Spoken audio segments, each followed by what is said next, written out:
Are you solving a problem?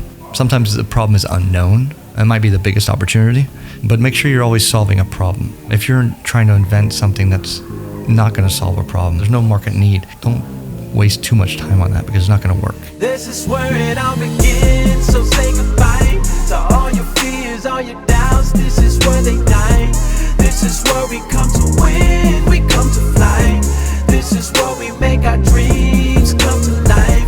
Welcome to Innovation City. Welcome to Innovation City, a podcast featuring the innovators, disruptors, and creators who are making things happen today. My name is Michael T. Johnson, and I'm here with my co-host, Tyler Kelly.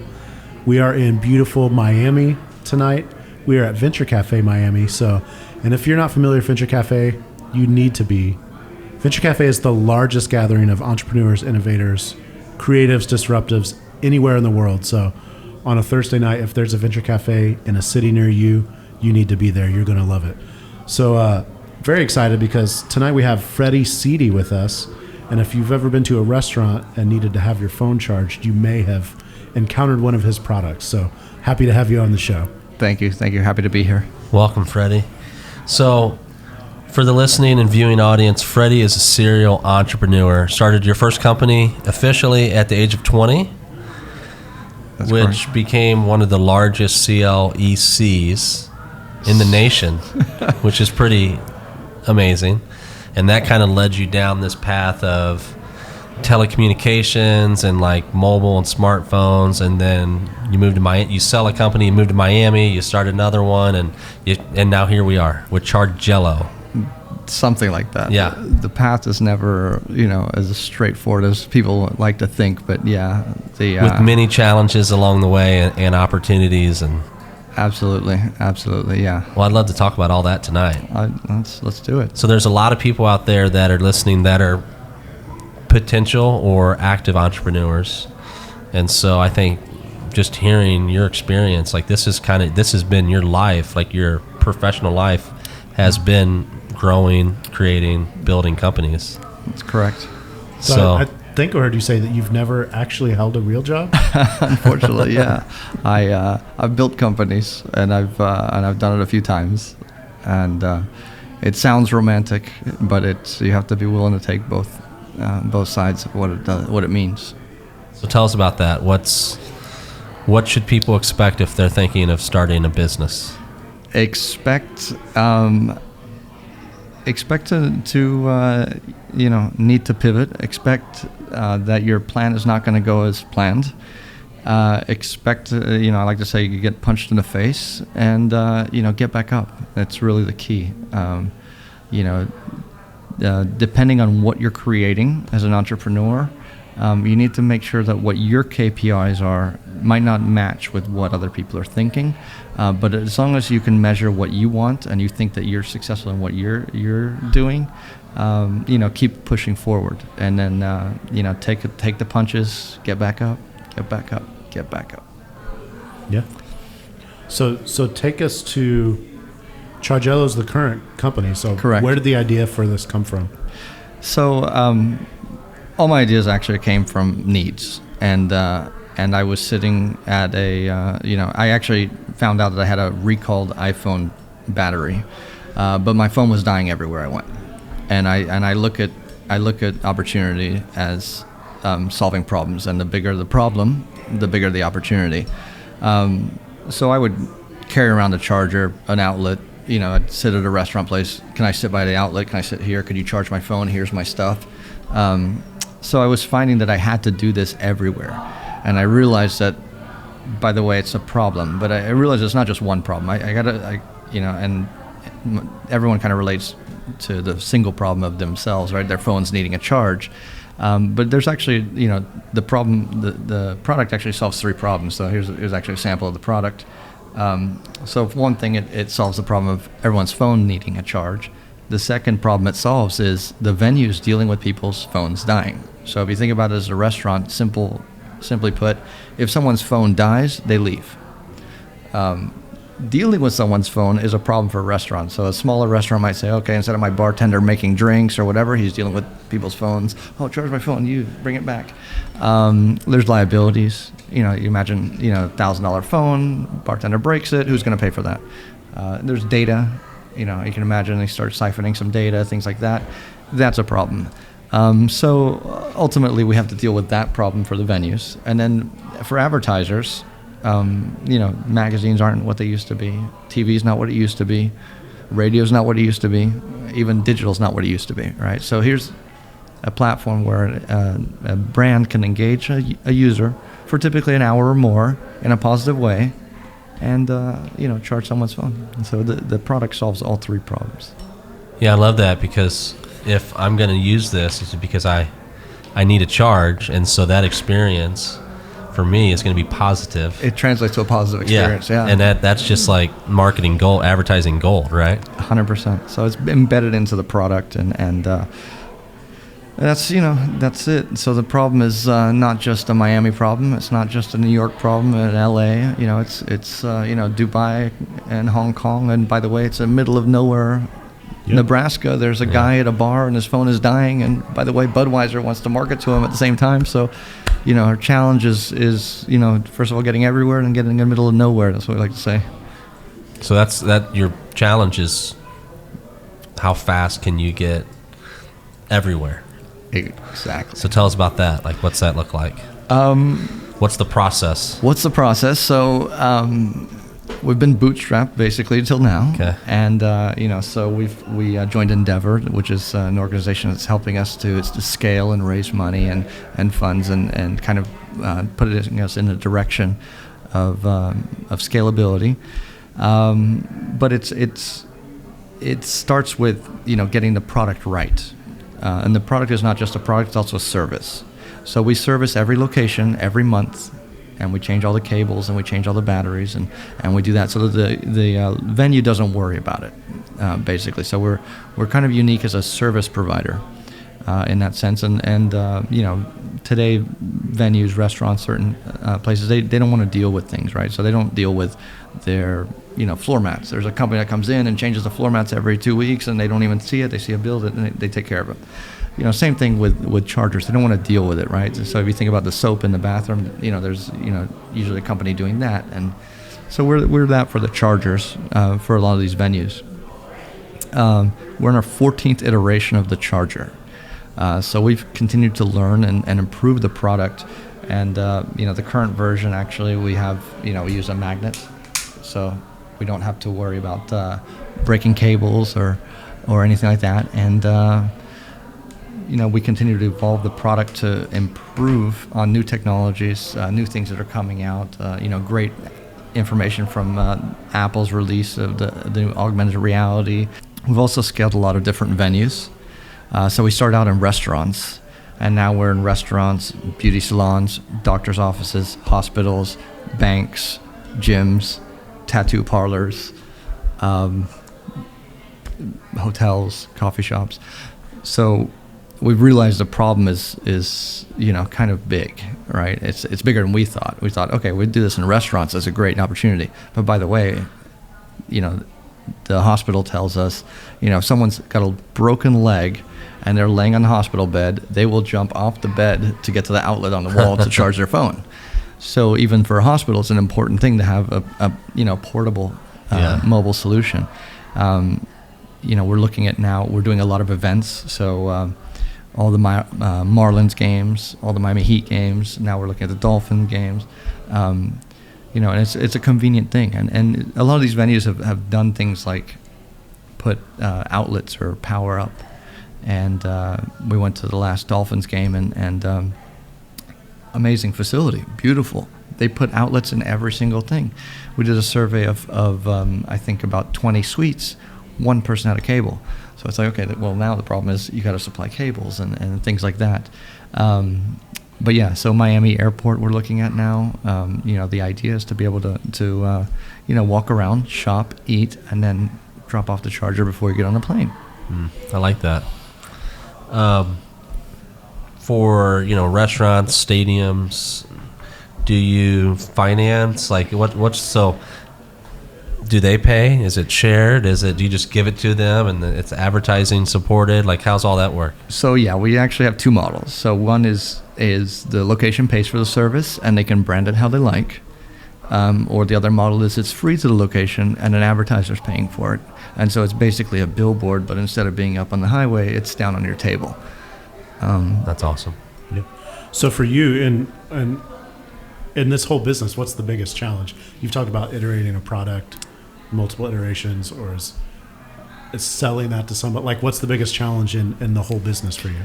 So ultimately, the biggest challenge we face right now is the ad industry is very old, and what I mean by that, they're using old numbers, people are still, if you ask certain brands, they still don't use Facebook. They're like, oh, why am I going to advertise on them? That doesn't make sense. Give me another Super Bowl ad, right? So the lag of the industry shifting and the way they measure and things like that are just very difficult to deal with. And, I actually met with Facebook, and they still fight to this day explaining people why they need to advertise, especially, getting old brands to advertise or traditional brands to advertise on digital. And you go back farther, right? JC Decaux was absolutely crazy when he invented the bus stop advertiser, the billboard, and who the hell's going to advertise in the middle of the street? And fast forward, he's a $7 billion industry, right? But that's a challenge, right? So educating customers that, by the way, this is an excellent advertising media channel, and is great for branding, and we're not measuring. We're not faking the numbers, right? We're not, because that's what I'm running into a lot of, like, oh, what are the KPIs? And do you track, like, how many phones connect to this device from, like, you said you go monthly to refresh and all that stuff? Is that even possible? It is possible. We don't do it today. We're getting a little bit better, and we're getting some new tech built into it. That'll provide better numbers. So the ad agencies are pretty lazy. They want numbers. They want measurements. Otherwise, they don't want to do anything. Fortunately, we had one of our customers is probably our largest customer is Diageo. It's a unique situation where they can actually measure in-store sales. So they know exactly how many cases of whatever product they sold, and they can measure internally how it's working. So they're a unique case. Other brands, maybe credit cards and things like that can measure certain metrics themselves, which is actually how we want to try to push it. But it's definitely a challenge. And that's one thing we're facing. To scale globally, you now have to convince advertisers to, by the way, this is an excellent channel to advertise on. Yeah. So I'm curious, like, kind of shifting away from Chargello and the current thing, kind of in your career as an entrepreneur, are you finding like it's similar challenges that you face all the time, or what's been in your life as an entrepreneur, what's been like kind of the biggest challenges you've had to overcome? There's all kinds of challenges. As an entrepreneur, you're going to face financial challenges, customer challenges, personnel challenges. You're going to face all kinds of challenges. You can't even expect to know what you're going to face, and can't expect to know what you don't know, and you just got to be able to stand back up and keep going. So I always refer to Wile E. Coyote as the ultimate entrepreneur. Yeah. Because he's relentless, right? He wants to catch that roadrunner, and he comes up with all the brilliant schemes, and it looks like this plan's going to work perfectly, but it never does, right? But he never stops. He keeps going, and he builds another plan, and he keeps going, and he builds another plan. So that's kind of what it takes. It takes the grit, and then it takes certain KPIs. So if I just worked with all the ad agencies, which I went and met with all the ad agencies, they all like, oh no, we don't want chargers. And if I had listened to them, I'd say, we don't really have a business case. But the reality is, I went ahead, built the entire network, and now all the ad agencies are like, oh, we want some chargers. Like, I don't have any available right now. We'll talk in next year. But it took not listening to a certain extent to sometimes especially when you're building something that doesn't exist, right? We're building a media channel that did not exist before, and you try to tell someone that this is going to be the best place to advertise ever, and you believe it, but it's hard to convince other people to do that. And by the way, it's very hard to convince people to give you money for something new. So sometimes you have to not listen, be stubborn, but always keep going. As long as what you're measuring, and in this case, what we were measuring, we made sure that the customers, the venues are all happy, and the users are all happy, and then we'll figure out the advertising piece. What's something you've learned in the process of this company? Like, what's a new thing you've learned that maybe you didn't have to deal with in the past? Wow. New thing. So most of my businesses have been software, or a derivative of. On a hardware business, they call it hardware for a reason, right? It's it's hard. It's funny how difficult it is to get a product to work, and how difficult it is to make it work in an environment that you're not in any control of, and then and then keep your brand on top as the best. So it's tough. It's tough, but I've faced everything from sabotage from competitions to customers stealing chargers, losing a lot of chargers, things like that you'd be like, why are they taking this? It doesn't work outside of the restaurant, but they take them. So tell me, we've got an audience of people that I'm assuming a large portion of them people have ideas they want to pursue. Yeah. I mean, like you, they want to be an entrepreneur, those sorts of things. Like, what advice can you give to someone? So, I mean, everyone's going to hear the grit. Make a difference. You have a difference that matters. Are you solving a problem? So a lot of people, sometimes the problem is unknown, right? You might be solving a problem that's unknown. That might be the biggest opportunity. But make sure you're always solving a problem. And I think that's where opportunity lies. If you're trying to invent something that's not going to solve a problem, it's not a market, there's no market need, don't waste too much time on that, because it's not going to work. A lot of times also people will invent products or solutions that don't scale. They're very closed-minded. They're saying, okay, this is a problem in San Francisco. It works great in San Francisco, but by the way, it doesn't work anywhere outside of San Francisco. San Francisco is its own world, right? Yeah. So things can work in San Francisco that don't work anywhere else, just like Miami. Things could work in Miami that don't work anywhere else. So make sure you can, if you are going to build a product that's going to scale outside of your environment, make sure you can do that. So solve a problem, make sure it scales. Make a difference that matters. So the other thing I'm curious about, that I think for some people maybe networking or knowing how, and I'm thinking like networking in a way too, you got to get funding for certain things. Is there things you've learned in the process that be advice for people along those realms? Well, I will tell you it's not easy. I'll tell you, in Miami, it's very difficult. Nearly impossible, almost. What I mean by that is it's,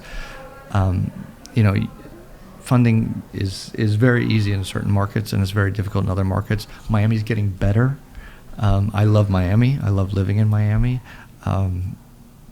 It's not easy to fundraise for a company like mine in Miami. So I think a little bit has to do with where you're looking for funding. You're right, networking is key. Warm intros is key. Depends at what level you are, right? So if you're at the ideal level, it's usually easier. When you're at revenue creation, it sounds like it'd be easier, but it's sometimes harder. and then depends on the market you go to, right? In Miami, my company's worth 6x EBITDA, and that's what they're willing to invest. And all of a sudden I go to California, and now I'm, $500 million valuation, sky's the limit, dreamers, build it, let's not worry about revenue, let's worry about getting chargers everywhere, right? Very different mentalities, very different ways of thinking. Probably why, those companies are more unicorn-like, more, scale it, make it huge, right? So, that New York is a little bit different. It's kind of a hybrid of that. But Miami, you're going to see a lot of real estate investors. They want to invest in real estate. A lot of traditional investors. New York is again hybrid, and California is going to be more the dreamers. So if I'm a restaurant, if I'm a theater, museum, all of the above, how can I get in touch with you or Chargello if I don't already have these? If you don't have them, you need to get them. So I joke, but in reality, we're not a cost to restaurants. We're a money generating. We're an income generator for restaurants. So we've proven that. So if you're a restaurant, you should have it.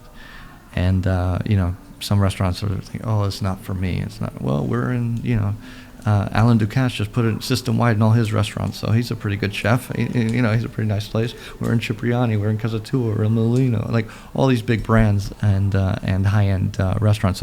So in Miami, one of our problems is we have to service the locations. So it's not good for us. We're not there yet, right? So if you're bringing us a restaurant in Oklahoma, great. We want to service you. We want you as a client. We're not there yet. And the real challenge for us is servicing and making sure that they're working perfectly.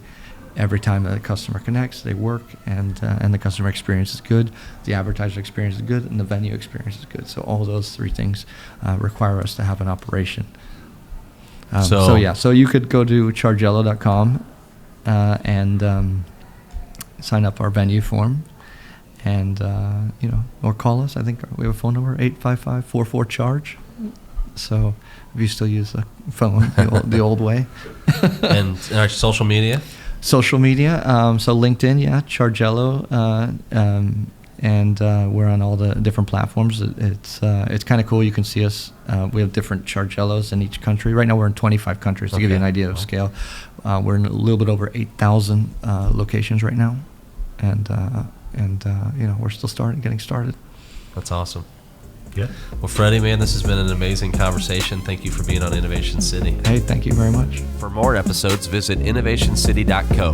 Be sure to subscribe, rate, and review. And if you're in Miami, visit us on Thursday nights. Details are at venturecafemiami.org. And be sure to connect with us on social at We Are Slam and at Venture Cafe MIA.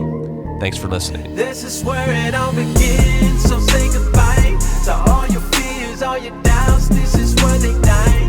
This is where we come to win, we come to fly. This is where we make our dreams